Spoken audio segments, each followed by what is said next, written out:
as a specialist cook. It takes years for the specialist cook to be trained. And I'm just walking on the ship and I'm going to be a specialist cook. So that was another challenge for me in the real world of life. So it goes down, and this morning I'm going onto the QE2. I just looked at it. What a ship. It was beautiful.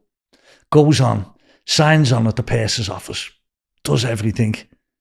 They give me my uniforms and they take me upstairs to the kitchen. And the ship is sailing to New York. It's doing the transatlantic.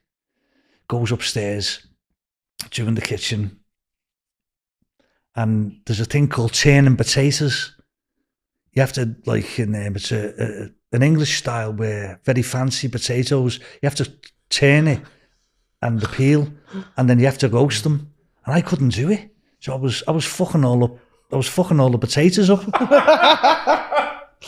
So next thing, this chef said, fucking get him out of here. I don't want him in here. I don't want him on my fucking corner. And I'm going, oh my God, I'll slap you in a minute, you little so-and-so, but you know. Anyway, I left it.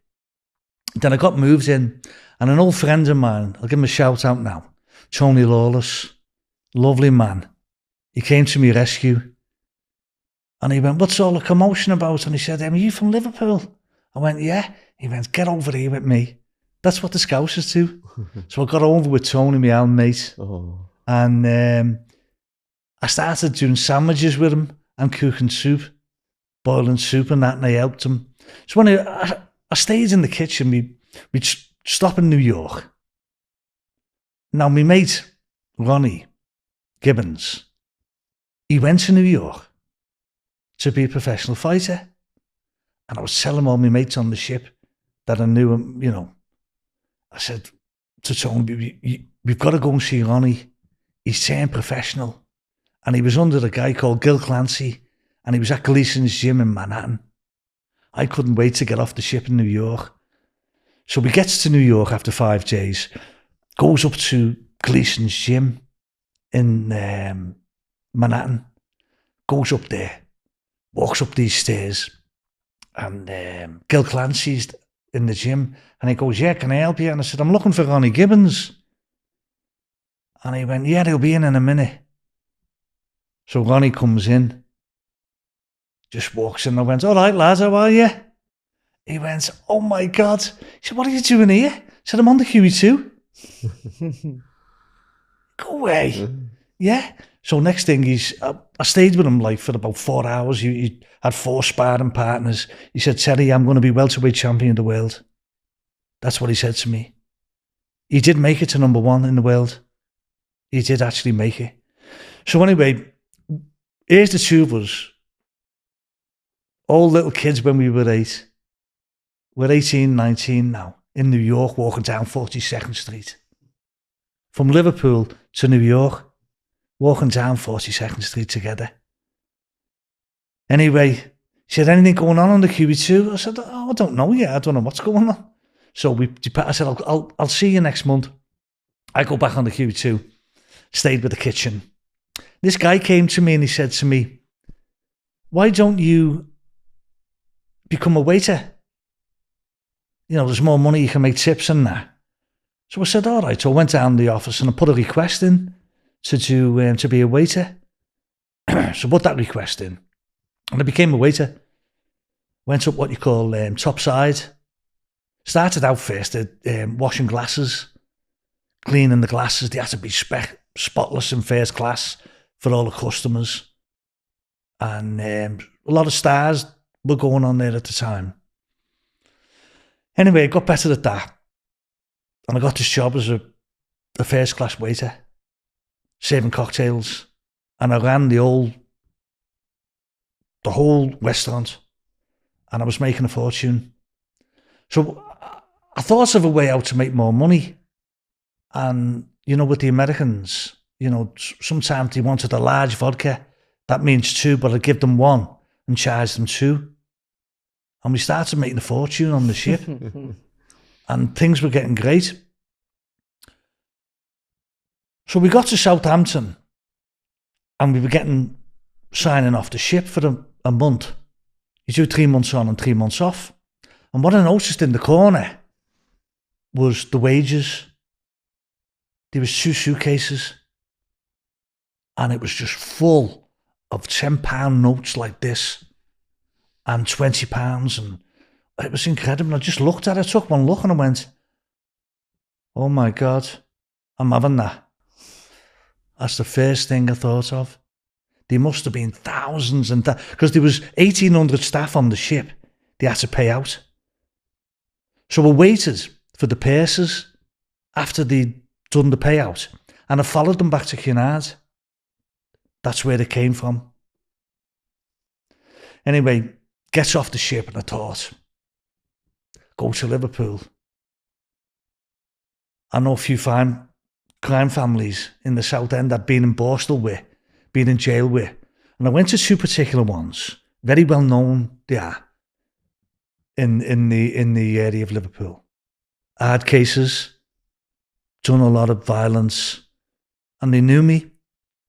And I said to them, do you want to come down to Southampton?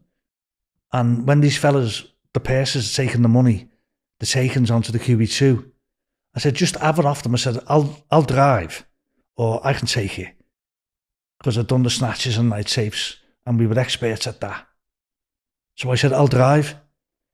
And anyway, they said, okay, we'll come down to Southampton. Anyway, they didn't show up, and I was very disappointed at them. So I left it. Goes back on the QE2, and started carrying on. So we'd done a whale cruise, finished the whale cruise, a lot of stars on there. So this day, goes back on, signs on, and this guy said to me, oh, there's a person upstairs in the penthouses. They haven't showed up. Do you want to be the butler? And I went, yeah, okay, I'll be the butler. And the service was no difference. It's all silver service, and it's the personality, and it's just the way it was. So I said, okay. So I went up to the penthouses, and I started working in the penthouses. We had 2 floors, and then down below we had a Queen's Grill. It was the best service in the world you've ever seen. Anyway, he was coming on. He was coming on the ship. Elizabeth Taylor. Oh. And Richard Burton. They're coming on the ship, and they'd been on a lot before, I heard. So, took care of them a few times. And I always remember one night, she'd had a few drinks, Elizabeth. And she said, Terry, can I get another drink, please? And I went, yeah, sure. Gets to the drink, goes to the room, and she was a beautiful woman. And I looked at her, and you know, as you see beauty when you're travelling around the world, you see different cultures and you see different people. And I seen this woman and looked at her, and I always remember our Liverpool sense of humour. And I knocked on the door and I gave the drink, and Richard was downstairs and he was gambling because they had a casino on there. And I looked at her, and I just looked at her, and I went, I wish you were 19. And she looked at me and smiled. And I went, good night. And she went, good night. And I had like a bit of a friendship with her. So you actually flirted with Elizabeth Taylor? Yeah. Why not? What's wrong with that? There's nothing wrong with that. I think every man on the planet would worry. Yeah. And I honestly think if she would have been 19, I think she would have flirted with me. I think she would have liked to. Yeah. So, but then, you know, with the mind of a criminal, there was things going through my mind that I didn't like. And one of the things that I came up was to steal Elizabeth Taylor's diamonds. And one particular diamond was the ring that Richard bought her for $8 million. And it was easy. It was in the room. It was so fascinating. So I thought of that in the back of my mind. So on the ship, we have this thing called the pig, with all the staff drinking the pig. So I went down there one night and I walks in. I was on my own. Took my uniform off, put a white shirt on, a grey pair of pants, And I walked in, there was a girl sitting at the bar. And I took a look at her. Thought, she's nice. And she's sitting by herself. And I went over and said, all right, love, how are you? Do you want a drink? She went, yeah, I'll have a drink. I said, what do you do? She said, oh, she was from London. She said, I'm the manager of the jeweller's store. I said, are you? She went, yeah. She said, what do you do? I said, oh, I'm in the penthouses. And sometimes I'm topside. And I said, are you the manager of the store where all the shops are? She went, yeah. So I said, all right. So I had a few drinks with her. She was absolutely gorgeous. Really beautiful woman. And she was only 19. I said, do you want to come out with me tomorrow in New York? I'll take you out for dinner. She said, yeah. So I took out for dinner. Nothing ever became of it. We were just friends. So one night I said to her, do you want to come and have a drink with me? And she went, no, I can't. I'm doing the inventory. I said, what inventory? She went, for the jewellers. So my head starts going again. Hang on, the inventory for the jewellers? Now you're talking about high class in these days. Very high class. So she told me, I said, well, let me bring a beer up to you and we can have a drink together in the jewellers. Well, goes up there. And she said, oh, we're putting all new displays in. And she's doing the inventory. And I'm looking at the inventory. I said, how much is here? And she went, about 5.5 million. She said, we're going to be putting the displays out and we're going to be putting the diamonds on display. It's a new thing. And I went, oh my God. I'm going to have the lot of it. That's the first thing I thought of. Who am I going to do it with? Soon as the ship docks in New York, right up to see Ronnie Gibbons. I know Ronnie. He's the main man. Shoots up there. Ronnie, he's training it on. Wait for me, Terry. Same old dance. Comes down. Said, listen, I've got 2 things here, lad. Let's go and have a beer. No, he didn't drink and he just drank water and I had a beer. And then we're sitting in the diner on 42nd Street. And they'd just done the movie Taxi Driver. And I'd gone past that and I was watching them do that movie. And I said, listen, lad. I said, what do you fancy on this, lad? Get on the ship. I said, there's about 5 million in the display cases. I said, oh, you can have Elizabeth Taylor's jewellers. I said, but you know what? Elizabeth Taylor's a lovely woman, you know, I wouldn't like to really steal off her. It was sort of setting in then. I thought that, you know, my life was getting a bit more better and I was doing well. So our goal was to do the jewellers. So being on the ship a while, and I was doing well, I was making a lot of money, coming home, was going to buy a house in Liverpool, and I'd met my future wife, which was Annette, and she was me lovely sweetheart, got engaged to her, and I went back to the QE2, and still had lots of friends on the QE2, and so the plan was we're going to do the jewellers. There was 5 million on display in the middle of the night when it was docked in New York, when everyone was asleep.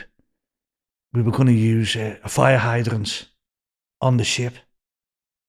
Me and Ronnie would have masks on together, and then we had gloves, and then he would put all the diamonds into a bag, and then we had my room where we go to. We had different levels of the ship. We were on the bottom of the ship. That was our accommodation. That's what we would do. All of a sudden, I bring Ronnie on the ship, and I look behind me, and we're getting followed. And then these 2 guys said, excuse me. And I went, yeah. He went, we know you. Who's this guy? I said, he's my friend. He's just coming on for some lunch. No, you're not. You, off the ship. So I walked down with him. They took him off the ship. And they said to me, when we get back to Southampton, we need to speak to you. So I just carried on with my work. Gets to Southampton in the morning. We dock at 7 o'clock from Transatlantic. 4 busies. I knew they were busies. I knew they were coppers, detectives and that. But I didn't know which squad they were from. Takes me in a car. Takes me to the Cunard building. Sits down with me and he said to me, you're a member of the Irish Republican Army. And I went, what? I said, no. Oh, yes. You've been drinking with the Irish Republican Army. Do you drink with Irishmen on the ship? I went, yeah. I said, I have a drink with them. So at the time, the Irish Republican Army were going to blow the QE2 up to smithereens. And what it was, I was drinking with a couple of them. Oh, shit. So they had done a check on the ship of all our criminal records and bump targeted me. Oh, no. So I got sacked. They found enough gelinite in Southampton to blow the whole ship up. They got 2 of the guys that I was drinking with. I think they got 15 to 20 years. I don't know where the tip came from. So next thing I got sacked. Where am I again? I'm back onto the streets of Liverpool. I'm back on the streets. I go home. Just had a lovely life on the Queen Elizabeth II for a few years. Bought a nice car. I was going to buy it home. So I decided to get married. I got married. And I had a big, a massive wedding with the money I'd saved off the QE2. I was making thousands on the side. And I got married. And it was in the Eighton Suites. It cost me a fortune. Oh, it was like 400 people at the wedding.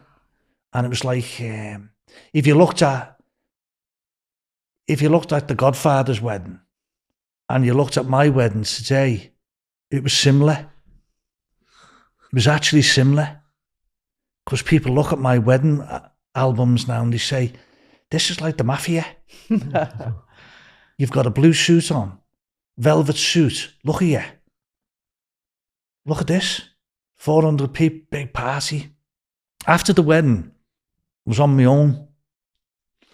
So I drove down to my mother's house. And I passed a bus stop. And there was a guy at a bus stop. So I pulled the car around. And he was a bit of a hard lad, this kid. Very tough guy. I don't know if you heard of Eighton Baddies. There's an area, suburban Liverpool called Eighton. Hythen. Hythen, That's yeah. next to Widnes. Yeah. Widnes, Cronton, Hythen. Okay, yeah. All right. So there's some hard kids in Eighton. Really hard, hard, tough guys. It was very renowned in England. And he was one of them. So I pulled the car up and went, all right, lads, where are you going? He said, I'm just going to do something. And he knew me very well, that he could trust me. So he said to me, can you give us he said, I'm waiting for the bus. Waiting ages here for the bus, the 60 bus to go to Butler from Queen's Drive. So I said, yeah, get in. So we go see Art. He said, I'm not sound, you know what, I might bend you in on this. And I went, what is it? And he sort of wouldn't tell me. He said, go on. He said, well, I'm going to the Gyro in Bootle. Now, the Gyro is the biggest place in Liverpool where it distributes all the money to the post offices in the whole of Liverpool. And I'm going, all right. So he said to me, will you meet me here tomorrow? He tells me that and then it's in my head. It's gone white in my head. I meet him the next day. And he sits down, he said, he's with another guy. And then he says to me, this guy, he said, this is Jacko Fitzpatrick. He's from Cantrell Farm, next to Eighton. And I said to him, I've just got a flat in Cantrell Farm off the government. I'm moving there. And he went, are you? He said, yeah, well, he said, I'll be in the Black Horse. I said, okay, I'll see you in there. But he was older than me, a lot older. And he'd done the approved schools and everything. But I'd heard that he was one of the greatest bank robbers in the northwest of England. This is how I start my life with him. And he said to me, Terry, are you sure you want to get into this? And I went, yeah. Oh, yeah. I'm sure. Because I wasn't afraid of no one. I could fight. And the only thing to me was not carrying any guns. I was a little bit against that. Because I had the power to take anyone down or any security men, anyone. We had that power. And I would always be the leader.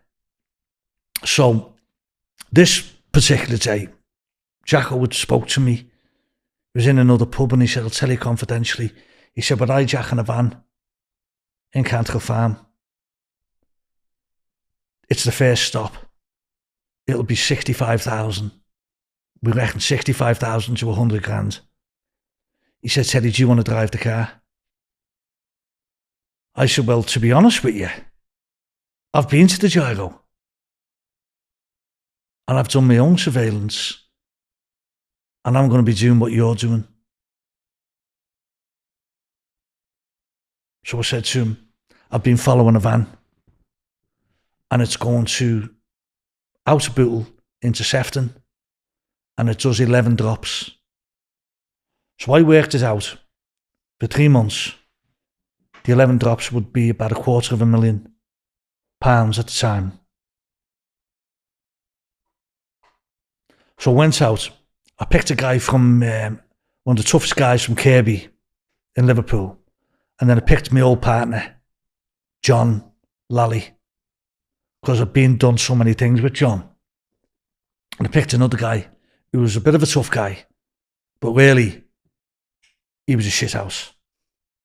When it comes to it, he was going to be the second driver. The first driver I had was a guy called Paul Williams. He could have been a racing driver, this guy. He learned us how to steal cars. And we had a group called the Hell, and the VH drivers, the Vic Hell drivers, in between Norris Green and Walton. And we'd rob all the Capris, the Cortinas and everything. That we'd rally with them. We'd get the MGBs and we'd have the police chase us. And we'd always get away.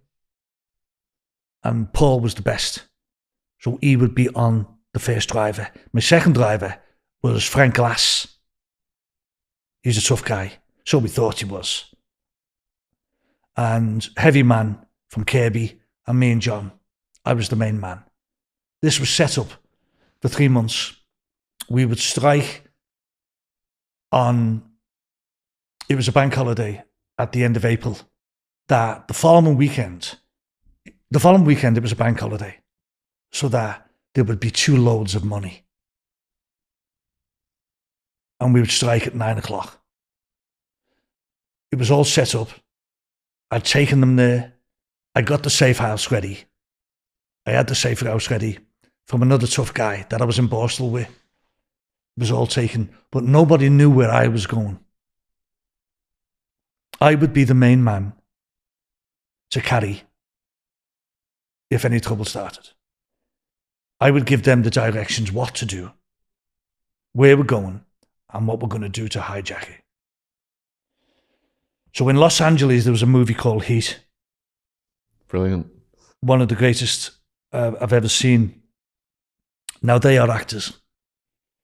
In life, when you've done something like this, what we were going to do, I don't know where it comes from and who we are and why we're doing it.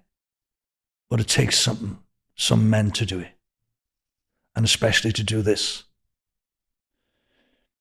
I'd always remembered about the Great Train Robbery, which probably was easy to stop a train and just get some mail bags.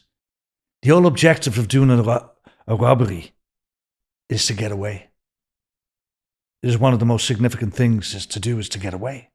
And then the men that you're doing it with is that you don't leave any forensic, and then you don't leave any of this. No gassing. So we're all set. The night before, they'd all had the directions, what to do. The night before, we'd had a few drinks. That following morning, from the nervous system, I was being sick from nerves because it was a heavy job. Now, in 1969, there was a job done in Liverpool. It was called the Water Street Bank. And my friend had done that Water Street Bank. His name was Tommy Comerford, who I'd got to know very well. And then also there was another gang from Huyton.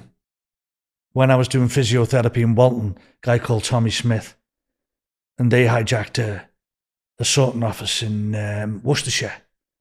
But the police were waiting for them. They got a tip off. And Tommy got shot in the arm.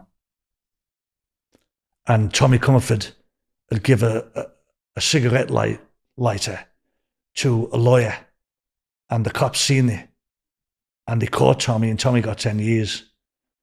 So I knew that if we were caught, we would get a long sentence.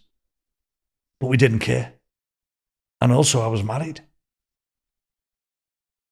And I don't know why, but we set out to do it. It was all set that morning. No one knew what I was carrying. I never told anyone. The van pulls up. The car's supposed to pull up beside the van. All the windows are down on the van. John would get the guy on the floor, in the back, put all the bags into the down windows, into the back of the truck. The car, the stolen car. Paul pulls up. I'm watching. They're too slow. John doesn't make it. The guy gets out. He's got one bag. As he's taking it in, there's a guy standing on the door. What does he do? He doesn't go for the bag. He punches him with a heavy punch. The post office guy who's carrying the bag flies through the window, smashes right through it. The plate glass window, as big as this wall. He goes through the window.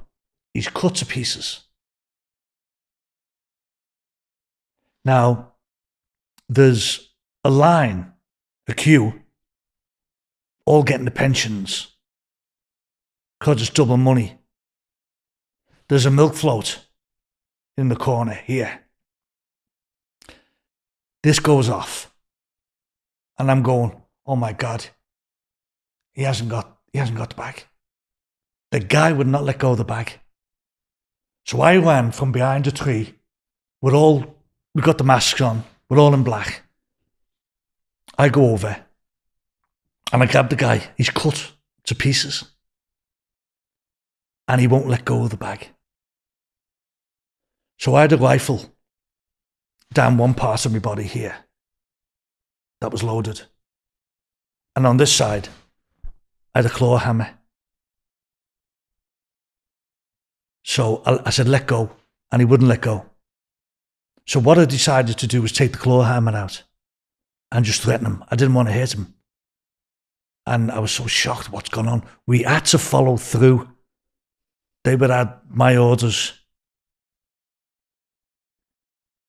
I get the bag. It's a big bag.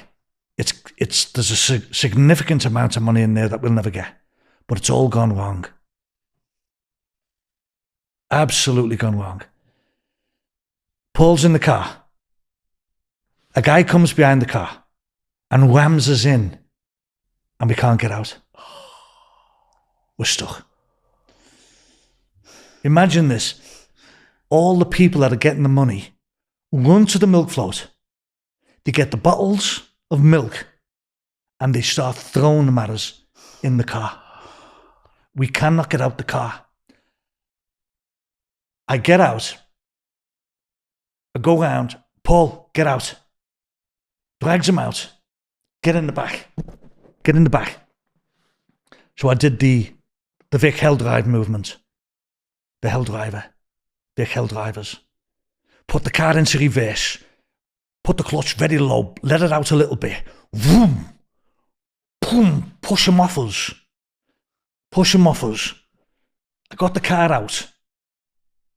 Next thing, all the bottles, as we were getting into the car, were smashing all over us. We had glass and milk all on our heads, all over our bodies. And as we got in the car, the glass and the milk was all in the car. But we got the bag. I'd actually got the bag. And one of the things is, I was going to pull the rifle out. And I was going to shoot it at the bystanders in the air to back off us. But I didn't have to use it. I left it. We gets off. Now we've got to get to the second car. He'd pressed the screamer off. On what they do, they carry a screamer with them. As the one man will stand, he has a screamer. It's called a black box screamer. When that goes off, it's like an alarm, but it screams crazy to scare you away. That was going off. The alarm was going off in the post office, and we could hear the police sirens coming. And I went, oh my God, this has all gone wrong. We get to the second getaway car, was in a construction zone. I get there, I see a taxi. It's not the guy's car, the stolen car that he should have got the night before. It's his own taxi. And I'm going, what the fuck is he doing? And I look to the right, and there's a little kid mixing cement. And of all the commotion that morning, the kid's mixing the cement, and he sees these guys all in black with masks on, getting in the taxi. What does he do? He takes the taxi number. Of course. He took the taxi number. So I told the taxi driver, Frank, go home, lad, you're going to get it. Just say you picked us up as a fare. Dropped me and John at the safe house. The other two went. Bump. I gets in the safe house, takes all my clothes off. It was all organised in plastic bags. Got to be burnt. New set of clothes. Got the bag. Got the bag on there. Still hear the police sirens. John's quiet. John was a quiet lad. He didn't say nothing. I done most of the work. Anyway, we sits down. We're having a cup of tea. Calming down. We had new clothes on. And my plan now was the taxi driver's going to get caught. We're going to get it. So my plan was to go to the East End of London. I'd been in London with a few gangsters in Barking Road in Canning Town, and I'd worked with a few of them, and I'd met them on the QE2. So anyway, I opened the bag, has a seal on it, it has a silver seal, it's a seal on it, and on that seal, it says how much money's in there, how many £20 notes, how many £10 notes, how many £5 notes. And there was 33,000 in it. And I thought, that's not bad, but, you know, we should have... Imagine what was left in the back. Imagine what was left in there. So I said to John, listen, I'm going to leave the money in here. We're not paying no one until Sue gets arrested. So the guy's house that we're in the safe house, he goes out that day, and he gets the Liverpool Echo. Here we are. We've made the headlines of the whole of the Liverpool Echo. The biggest headlines. One of the biggest robberies that would ever happen in Liverpool. And I was like, oh my God. I didn't realise. So that night, when it went dark, I had a car delivered to the house. And I drove to London. Stayed in London, but I'd had some connection with some solicitors at the time that I knew were bent that I could talk to. And I phoned a guy. And I said, all right, how are you doing? All right, good. Did you get on that today? Yeah, I did. Okay, what's the outcome? It's you. I said, really? It's me? He went, yeah. It's you. I said, okay, I'll see you. So I was stuck in London. So the big shots in the serious crime squad all over the city, from police station to police station, are on me. Where is he? And John's just quiet. Said, John, they're going to be on us. So I had no alternative to return back to Liverpool. Gets back to Liverpool, goes in a bar, and this big tough guy comes over to me, and he said to me, all right. And I looked at him and I went, all right. He went, saying, where's Frank's money? And I looked at him and went, you talking to me? He went, yeah, I'm talking to you. I said, I don't know you. No, fuck off. Well, I said, I've just told you, mate, fuck off. I don't know you. And he starts mounting off. And I said, hey, lad, go away. So I knew Frank had gassed us up. I know he'd put us in it. He'd fucking really put us in it. So someone I'd had a party in Liverpool after the wedding, and someone knew where I was, where I lived. No one knew where I lived. That morning I came out. 3 weeks later, I'm surrounded by about 20 police officers.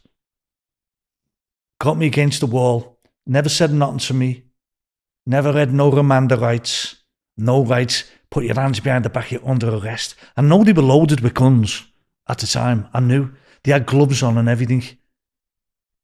20 of them came that morning, they got me. Takes me into custody. I've never said a word in my life in custody.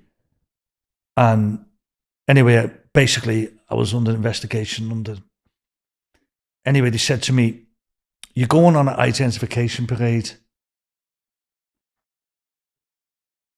So I said, okay. They had picked an old lady who was 65 years of age. She had thick glasses. And she picked me out. That was enough for them to charge me. They charged me robbery with force with a hammer. And the headlines was, raid on the post office, hammer gang. And how it was structured in the news about the milk and the glass and the blood. And I write that chapter in my book. The glass, the milk and the blood. I've wrote that. So it goes back to Risley, where I'd been as a kid. And now I think I'm 22, 23. Something was 23, 22. And I'm in Risley, and it's infested with all the gangsters. And I'm walking around the yard, and who's in there? Tommy Comerford. And he comes behind me, and it's all in the news. There wasn't many bank robbers in there at the time.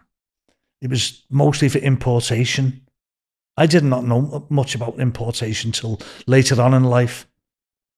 So next thing, he comes behind me, Tommy, and he goes, all right, lad, you the new bank robber on the block, are you? I just looked at him. Anyway, he goes to court. I went to court.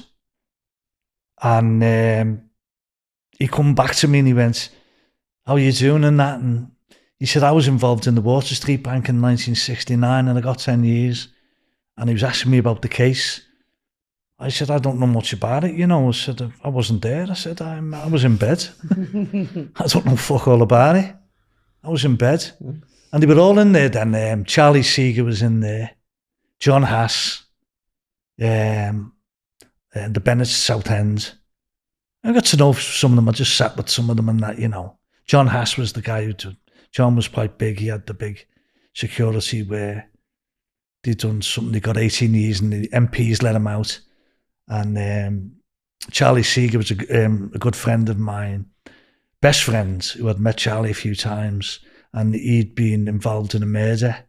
And he wrote a book, Killer, with one of, I think it was Ronnie Cray's ex-wives. He was involved with one of them. So I knew Charlie, and all my friends knew Charlie. So anyway, I'm in Risley, and a friend of mine came up to me after about 4 months. It was John Conti's brother, Jerry.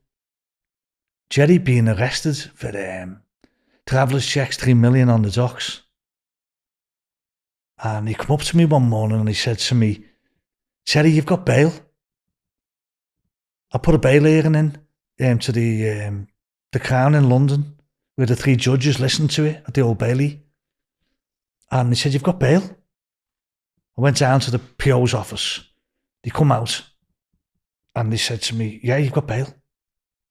Next thing, bump, walks out of Risley after 6 months. The judge had said to them in the court, why is this man being arrested? It wasn't because of Frank Glass. His evidence is admissible against the co-accused. He said, how's this man being arrested? He said, I've read the reports. The post office men said that they were attacked. Had masks on. Why would a woman pick me out? So anyway, the trial's going to start. This big trial's going to start. So I've got a QC from Manchester. He was a judge called David Brown. Then I had a guy called Turner. He worked on the Bulger case. He was defence for in the Bulger murder. He did the kids, John Venables and the other kid, when they killed Jamie Bulger. David Turner was the defence attorney for them.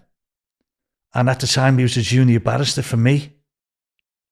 So what they told me, the trial was going to start, and I'd met my solicitor. My solicitor at the time was Rob Brodie, who was very known in the city. And he told me, he said, just listen to your barristers. So the barrister said, yeah, you got 50-50.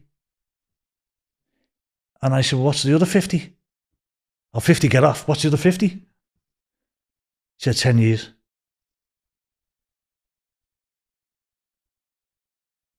10 years. And I said, okay. So the trial's going to start 3 weeks before Christmas. So what I did, I wore a blue suit, a shirt and a nice tie. Got my hair all cut off and I had a razor part here. Goes with my wife into the Crown Court. My barrister comes out, sees me, says, oh my God, the gallery's full. The court's full. Going to watch the trial. He goes back in the court. So I looks over and I seen all the coppers. They were down the end of the court. And there's the witness sitting by herself. And I looked at her and I went over to her and I said to her, how you doing, Mrs. Senior? My name's Detective Sergeant Smith. I met you at the police station. Do you remember me? Oh, yes, she said. I remember you. I said, everything's going to be fine today. And I walked away. So next thing, the trial starts. The trial starts. Yeah. Next thing, the lawyers get up, give the piece out, this Queen Counsel. I'm going to prove today that Mr. Moogan did the robbery. He's the hammer man. He's done numerous robberies in this city. He threw that into the jury, which should have been you can't do that. The judge just looked at him. That's how bad he wanted me. So my lawyer stands up and he goes, QC Brown, he says, Mr. Moogan, I want you to go into the box. Your name is Mr. Moogan, is that correct? I said, yes. The jury is there. The gallery's full. I'm just standing there. Your Honour, we're going to call the witness. Yes. The judge's name was QC Temple. He was the one that gave me the bail. He actually came from London, particularly for this case. It was assigned to him that he wanted it. For some reason. I'm in the box, in the Crown. I'm standing there. My lawyer says to the witness, can you state your name? She gives a name. He looks at her and he says, I want you to name that man that's in the box.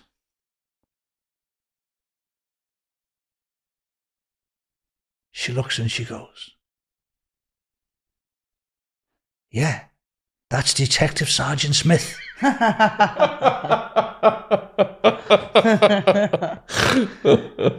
The judge went like that with his glasses. He said, I'll give you one more question.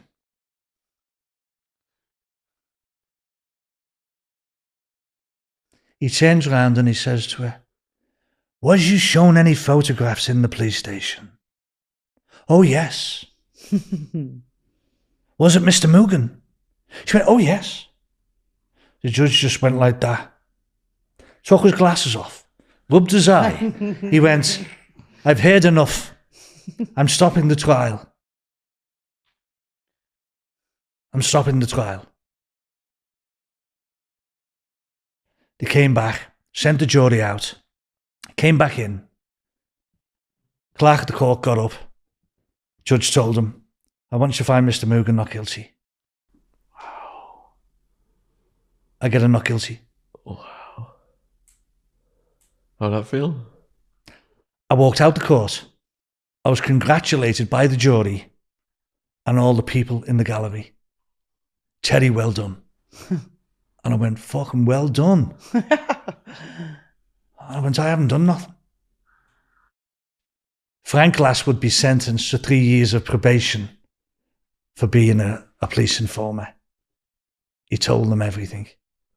But his evidence couldn't go against mine. However, when I walked out of that courtroom, I was a wanted man. I was one of the most wanted men in Liverpool at the time. I was put under 24-hour surveillance by a serious crime squad from London and Liverpool, and I didn't know. I did not know. And then it starts again. It's gonna all start again. Oh, God. And you're going to have to wait for part 2 of this series to hear what happens next, because it's going to get even more mental. So if you've enjoyed this, please let us know in the comments what you think. And Terry, like we said earlier, do you want to lift that up, Jen, the banner? Of course. Yeah. We are going to be, Terry's going to be keeping us updated on when his book's coming out. Do you want people to go over to your Instagram or anything like that? Yeah, actually it's called The Hollywood Butler. I like. And don't forget our sponsor, Coro, as well. Link is in the description box. 5% off. Code True Crime. Yeah. The Hollywood Butler. Hollywood Butler. The Instagram. Hollywood Butler. I love that photo of you. You look very... It's all black and white, beautiful. Thank you. Oh, man, give us a hug, brother. What a journey. Right, round 2. Yeah. What a journey. Well done. Fantastic. Yeah. So we are...